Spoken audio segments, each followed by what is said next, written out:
Okay, Whitewater Middle School. Pardon the TV in the back. I'm watching Law and Order because I'm at home. But I wanted to share with you all a couple of resources that you can have your students to do in the next 8 days of school that can be tied to whatever it is. This is a great time to look at vertical alignment, but this is also a good time to look into book creator.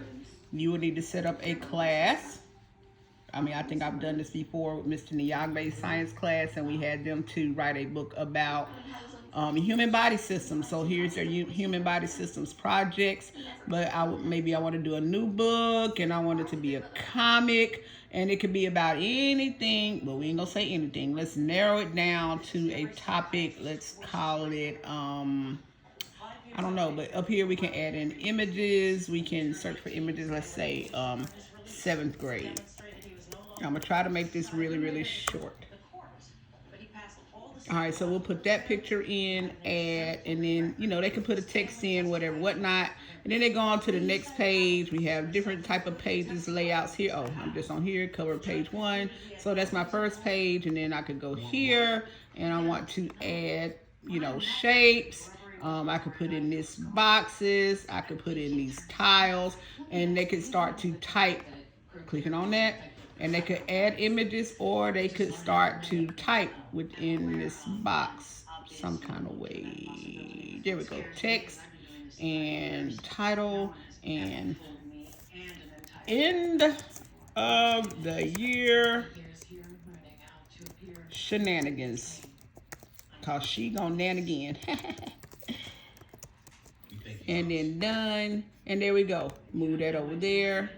And resize this. So that's a good way for you to utilize the resources that we have. Another option that I want to show you that is also in here, of course, we can work on Beable since we do have access to technology, but we need to be very mindful and careful about the technology that we are using or that has been assigned to us because they are being broken. And so if we're not going to monitor, then we can't do it. But CMS Go, Beable is always an option. But before I go, I wanted to show you this one, Discovery Education. I'm not going to open it again because I already have it opened here. And I went to, we all have access to this. And what I did was once I got in it, once I clicked on it, I just looked up virtual field trips, which was like the easiest. We always want to take the kids on a field trip, and these virtual field trips are free. They're just virtual. And what these virtual field trips are, and sorry, I'm on the school's computer, and it's very, very slow. So for Christmas, I'm going to buy myself a new computer. But at any rate, they have different types of field trips in different types of areas. They have them K5, 6, 8, so we definitely want to stick here in 6, 8. And then they have instructional activities that go with them. So the power of cooperatives. All of these activities go right along with the field trips. So here's one, the City of US virtual field trips. This one is about Washington, D.C. So you would click on that. Of course, you're not just going to give this to the kids. You're going to come all the way down and you're going to look up the resources, the PDF activity that goes with it. There is a channel that talks about it. There is another PDF activity. So this one is a guide for educators. You click on this and you actually have to do some reading, but once you read it, it gives you the overview about what you're going to be teaching the students. So social studies, this just happens to be for you. It gives you your compelling questions, your objectives, the things that you will need, pencils.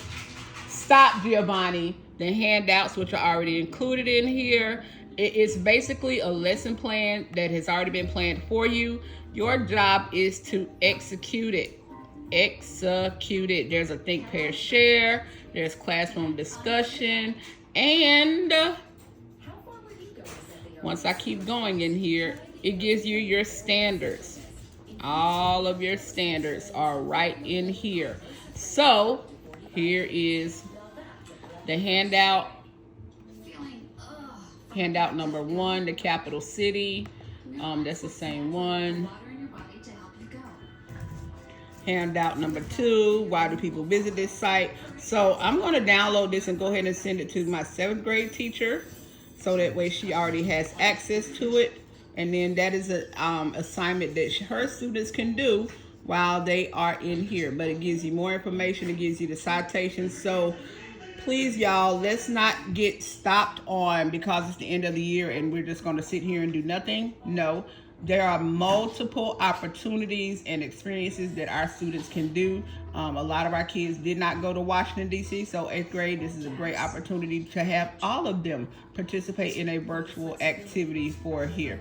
All right, this video is already 5 minutes and 40 seconds. Once I find some more things, STEM challenges are always a good idea. You can do spaghetti towers. You can do the tower out of the index cards. So many things. So once I'm going to try to create a document and have people add to it. But let's make sure that we are focused on instruction for the remainder of the school year and giving our students other opportunities to learn. Oh, last thing, you can also do novel studies. If you've never been to our book room, we have plenty of books where you can have students choose a book. They get into groups, they read the book, and they complete a project based off of that book. All right, 6 minutes, 20 seconds, gotta go. Bye.